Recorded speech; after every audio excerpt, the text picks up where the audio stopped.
کہ اللہ تعالیٰ نے ان کو آنے والے انسانوں کے لیے بہترین رول ماڈل، بہترین نمونہ بنا دیا۔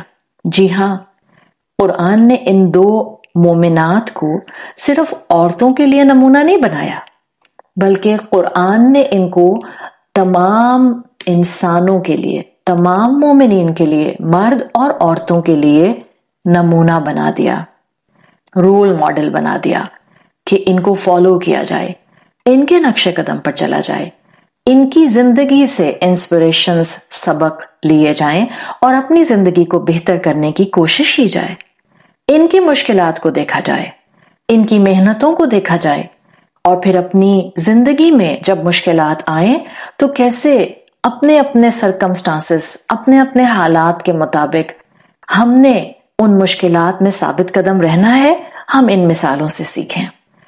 قرآن نے جن دو مومنات کا ذکر اتنا قابل تعریف انداز سے فرمایا ہے، ان میں سے ایک حضرت مریم علیہ السلام ہے جو عیسیٰ علیہ السلام کی والدہ ہیں، اور دوسری خاتون فرعون کی بیوی بی بی آسیہ ہیں، آسیہ بنت مزاحم ان کا نام آتا ہے۔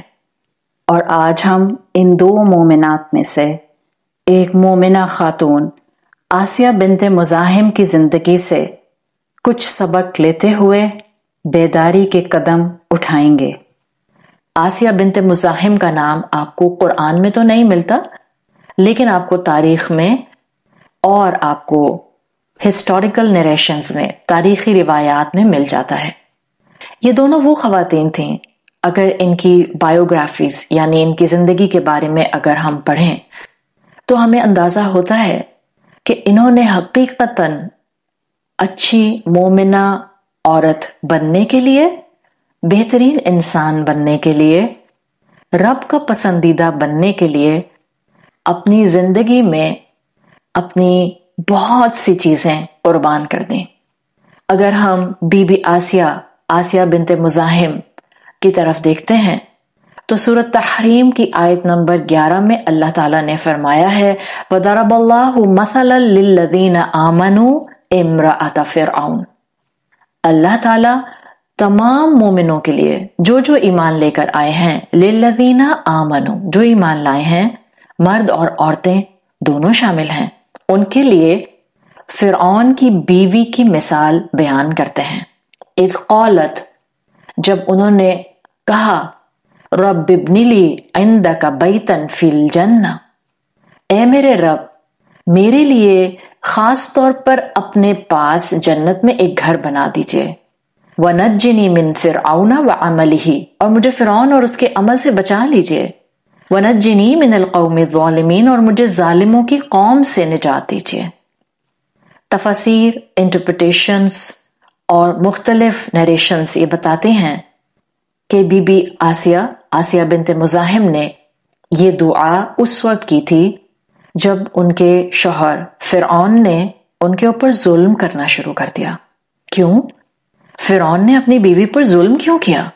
کسی بھی انسان کے کسی دوسرے انسان پر ظلم کرنے کے پیچھے کوئی نہ کوئی ریزن ہوتی ہے، کوئی نہ کوئی وجہ ہوتی ہے۔ فرعون جو کہ انسانیت کا بہت بڑا ایک پیرانوائڈ بن کر ہسٹری میں موجود ہے، فرعون جس نے بی بی آسیہ پر ظلم اس لیے کیا، اپنی بیوی پر ظلم اس لیے کیا کہ فرعون انا کا ایک بت تھا، ایک انا پرست انسان تھا۔ بی بی آسیہ تک وہ تعلیم پہنچ گئی تھی جس سے ان کو معلوم ہوا تھا کہ رب صرف اللہ تعالیٰ ہے، عبادت صرف اللہ کی ہو سکتی ہے، اور انکنڈیشنل اطاعت یعنی آنکھیں بند کر کے اگر کسی کی بات مانی جا سکتی ہے تو وہ صرف اللہ رب العزت کی ذات ہے۔ فرعون کو جب اپنی بیوی کے بارے میں یہ پتا چلا، وہ فرعون جو اپنے آپ کو خود خدا کہا کرتا تھا، قرآن نے اس کا جملہ آیات میں محفوظ کیا ہے، وہ اپنے لیے کہا کرتا تھا انا ربکم الاعلی، میں تو بہترین، سب سے بہترین مالک ہوں۔ قرآن نے اس کی انا پرست طبیعت کو اس ایک جملے میں بیان فرما دیا۔ جب فرعون کو یہ پتا چلا کہ اس کی بیوی اللہ کو واحد الہ مانتی ہے، کل کائنات کا مالک مانتی ہے، اور وہ اس تعلیم کی طرف جا رہی ہے جس کے وہ سخت خلاف ہے، تو اس نے اپنی بیوی پر ظلم شروع کر دیا ہے۔ ہم یہ نہ بھولیں کہ بی بی آسیہ بنت مزاحم اس وقت کی فرسٹ لیڈی تھیں۔ ان کا معاشرے میں ایک مقام تھا، ان کی ایک ڈگنیٹی تھی، ان کا ایک رتبہ تھا۔ دنیا کی ہر نعمت، ہر لگژری، ہر آرام، ہر سکون ان کے پاس موجود تھا۔ ہم جان سکتے ہیں کسی بھی معاشرے کے ایسے مقام رکھنے والے خاندان کے پاس کیا کچھ نعمتیں ہو سکتی ہیں، اور وہ تو فرعون تھا جس کے پاس خزانوں کے خزانے تھے۔ بادشاہ کی بیوی ہونے کے باوجود انہوں نے کس چیز کو اپنے لیے پسند کیا؟ خاموشی سے نعمتوں میں رہتی اور دل میں اللہ کو الہ مانتی رہتی، اللہ کی فرما برداری چھپ چھپ کر کرنے کی کوشش کرتی رہتی۔ لیکن دنیا کی زندگی میں کسی بھی شعبے کے اندر جب محنت کی جاتی ہے تو سب کو نظر آتی ہے، جب محنت کی جاتی ہے تو اس میں خون پسینہ بہتا ہے، اس میں تھکن ہوتی ہے، اس میں آنسو گر جاتے ہیں، اس میں انسان اپنی مکمل صلاحیت میں اپنی پوری جدوجہد کر جاتا ہے۔ بی بی آسیہ نے بھی یہی کیا۔ اللہ کی بندی بننے کے لیے انہوں نے اللہ کا الہ ہونا واضح کیا، اس لیے کہ وہ نہ صرف خود اللہ کی بندی بننا چاہتی تھیں، وہ تو چاہتی تھیں کہ جو خیر ان کو معلوم ہو گیا ہے وہ خیر وہ اپنے آس پاس کے لوگوں کو بھی بتا دیں۔ جب بی بی آسیہ بنت مزاحم نے اپنے ایمان کا اظہار کیا تو فرعون کو غصہ آ گیا، اور جب فرعون کو اندازہ ہوا کہ بی بی آسیہ اپنے اس قدم سے پیچھے نہیں آئیں گی تو اس نے ظلم شروع کر دیا۔ بی بی آسیہ نے فرعون کے ظلم سہے۔ نیریشنز، روایات، تاریخ میں آسیہ بنت مزاحم پر کیے جانے والے مظالم قلم بند کیے جا چکے ہیں۔ بھوکا رکھا، پیاسا رکھا، ان کو دھوپ میں باندھ کر رکھا کہ کسی طرح سے وہ اپنے ایمان سے اور اپنے اس دعوے سے پیچھے آ جائیں۔ لیکن آسیہ بنت مزاحم نے محنت کی، اپنے ایمان پر ثابت قدم رہیں اور اپنے رب کو ہی الہ مانا۔ اور جب فرعون کے ظلم بڑھ گئے تب انہوں نے اپنے رب سے دعا کی۔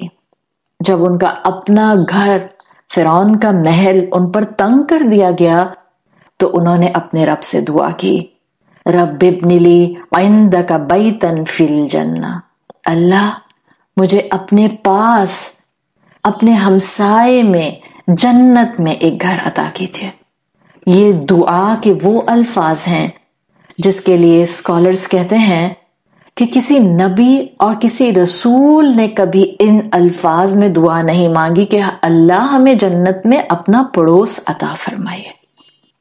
اتنی محبت تھی ان کو اللہ تعالی سے کہ انہوں نے دنیا کی ہر نعمت اللہ کی محبت میں قربان کر دی، سخت ایمان کے راستے پر محنت کی، فرعون کے ظلم برداشت کیے اور انہی مظالم کو برداشت کرتے ہوئے اپنی جان دے دی۔ جب آسیہ بنت مزاحم نے اپنے رب کی محبت کے راستے پر اتنی محنت کی تو رب تو قدردان ہے، رب تو قبول کرتا ہے، رب ہماری نیتیں جانتا ہے، رب ہمارے جدوجہد جانتا ہے۔ تو اللہ تعالیٰ نے ان کے الفاظ، ان کی دعا کو تمام مومن مردوں اور تمام مومن عورتوں کے لیے قرآن میں محفوظ کر دیا ہے۔ اور ہم جب بھی سورۃ التحریم پڑھتے ہیں ہم آسیہ بنت مزاحم کی دعا کو اپنے رب سے مانگتے ہیں، ان کے الفاظ کو دہراتے ہیں، اور جو دعا انہوں نے مانگی اس کے پیچھے ان کی محنتیں، اس کے پیچھے ان کا ایمان، اس کے پیچھے ان کی استقامت، اس کے پیچھے ان کا رب کے راستے پر محنت کرنا موجود تھا۔ جب ہی ان کو محنت کے یہ رنگ نظر آئے، بہت بڑی چیز مانگی تھی، بہت بڑا ریوارڈ، بہت بڑا اجر مانگا تھا، اس لیے کہ انہوں نے اپنی زندگی میں قیمت بہت بڑی ادا کی تھی، جدوجہد بہت کی تھی، جہاد بہت کیا تھا، محنت بہت کی تھی. تو اللہ تعالیٰ نے ان کو ان کی محنت کا رنگ یہ دیا کہ ان کو تمام مسلمانوں کے لیے رول ماڈل بنا دیا. ہمیں بھی اپنی زندگی میں آسیہ بنت مزاحم سے سبق لینے ہیں. اور وہ سبق کیا ہیں؟ فرعون جیسا انسان تو دوبارہ پیدا نہیں ہوگا. وہ تو سب سے زیادہ شیطان کی باتوں میں آنے والا انسان تھا. آج ہماری زندگیوں میں جو مشکلات موجود ہیں، جو رکاوٹیں آتی ہیں ایمان اور عمل صالح کے راستے پر چلتے ہوئے، ہم نے ان رکاوٹوں کو عبور کرنا ہے اس کوشش کے ساتھ، اس محنت کے ساتھ کہ اگر ہم اللہ کے راستے پر اللہ کے رسول صلی اللہ علیہ وسلم کے بتائے ہوئے طریقے کے مطابق کوشش کریں گے، محنت کریں گے، تو انشاءاللہ اللہ اس کی قدردانی کرے گا. اللہ ہماری مشکل کو دور کرے گا. اللہ ہماری محنت قبول فرمائے گا. اور آسیہ بنت مزاحم سے سیکھتے ہوئے یاد رکھیے کہ اپنے رب پر مکمل توکل رکھنا ہے اور کمپرومائز نہیں کرنا. یعنی اگر آپ اپنی زندگی میں صرف جھوٹ بولنا چھوڑ دیتے ہیں، دھوکہ دینا چھوڑ دیتے ہیں، دوسروں کی برائیاں کرنا چھوڑ دیتے ہیں، آج یہ سب چیزیں بہت مشکل ہیں. اس کے لیے بھی ہمیں محنت کرنی ہوتی ہے، اور رب کے دیے ہوئے اجر سمیٹنے کے لیے، آخرت میں موجود جنت کے لیے کوئی بڑے بڑے کارنامے انجام دینا ضروری نہیں ہوتا. ہماری روز مرہ کی چھوٹی چھوٹی کوششیں، ہماری دن بھر کی محنتیں ہماری نیک نیتی کے ساتھ جب مل جاتی ہیں تو اللہ کے ہاں ان کا اجر کئی گنا بڑھا دیا جاتا ہے. بی بی آسیہ سے سبق سیکھیے کہ آپ زندگی میں کتنی بھی مصروف ہو جائیں، آپ زندگی میں کتنے ہی بلند مقام پر کیوں نہ پہنچ جائیں، زندگی میں کتنا ہی آپ کا جو ہے وہ محنت والا کریئر کیوں نہ ہو جائے، آپ اپنے رب کی بندگی، اپنے رب کی فرما برداری، اپنے رب کی محبت کو نہیں کمپرومائز کریں گی، اس کو نہیں چھوڑیں گی. آپ ایک کامیاب ڈاکٹر بھی ہوں گی، آپ ایک بہترین بیٹی بھی ہوں گی، آپ ایک بہترین بیوی بھی ہوں گی، اور سائملٹینیسلی ساتھ ساتھ آپ اپنے رب کی فرما بردار بھی ہوں گی. مشکلات آتی ہیں لیکن ہمیں توڑنے کے لیے نہیں، جوڑنے کے لیے. کس سے؟ رب سے. ہر مشکل ایک موقع ہوتی ہے، ایک اپرچونٹی ہوتی ہے کہ ہم اس مشکل میں اپنے رب کی طرف نگاہ اٹھائیں، اس سے امید باندھیں، اس کی طرف دیکھیں، اس سے التجا کریں. یہ مشکلات ہمیں انسان بنانے کے لیے آتی ہیں، رب کی طرف متوجہ کرانے آتی ہیں. رب اسلام، قرآن، رسول اللہ صلی اللہ علیہ وسلم سے اور قریب کرنے کے لیے آتی ہیں. وہ کسی نے کہا ہے نا، مشکلات کا سامنا کرنا زندگی اور اس پر غالب آ جانے کا نام کامیابی ہے. اور ہماری تو زندگی کی مشکلات ہمیں یہ سبق دیتی رہتی ہیں کہ اللہ کی رحمت سے کبھی بھی نا امید نہیں ہونا چاہیے. تو زندگی میں اچھے راستوں کی طرف، اچھائیاں اپنانے کی طرف، اپنے رب کی فرما برداری کی طرف آگے بڑھتے جائیے. اور مشکلات سے گھبرائیے نہیں، آپ کی محنت رنگ لائے گی. یاد رکھیے، مشکل سے مشکل حالات میں بھی ایک بات خود کو بتاتے رہیے، دن ہمیشہ 24 گھنٹے کا ہی ہوتا ہے. وقت کبھی ٹھہرتا نہیں، چاہے خوشیاں ہوں، غم ہو، یا مشکلات ہوں، یا محنت کے ادوار ہوں. وقت بہرحال گزر جاتا ہے. کس نے وقت کیسے گزارا یہ کاؤنٹ کرتا ہے. کس نے وقت کتنا محنت کر کے گزارا یہ فائدہ دیتا ہے. کس نے اچھائیوں کے راستے پر محنت کی یہ رنگ لاتا ہے. اور کس نے اپنے رب کا بندہ اور رب کی بندی بننے کے لیے زندگی میں نیکیوں کو سنبھالے رکھا اور ان پر استقامت اختیار کی، یہ کاؤنٹ کرتا ہے۔ اللہ تعالی ہمیں بیداری کے یہ چند قدم اپنی زندگی میں آج سے ہی اٹھانے کی توفیق عطا فرمائے کہ ہم اچھائیوں کے راستوں کو اڈاپٹ کریں، اللہ کے راستوں پر محنت کریں، اچھا انسان بننے کے لیے محنت کریں، اور اس امید کے ساتھ محنت کریں کہ محنت کے ساتھ ہی کامیابی کے رنگ اٹیچڈ ہیں، جڑے ہوئے ہیں۔ سبحانک اللہم و بحمدک، نشہد ان لا الہ الا انت، نستغفرک و نتوب الیک۔ السلام علیکم ورحمۃ اللہ وبرکاتہ۔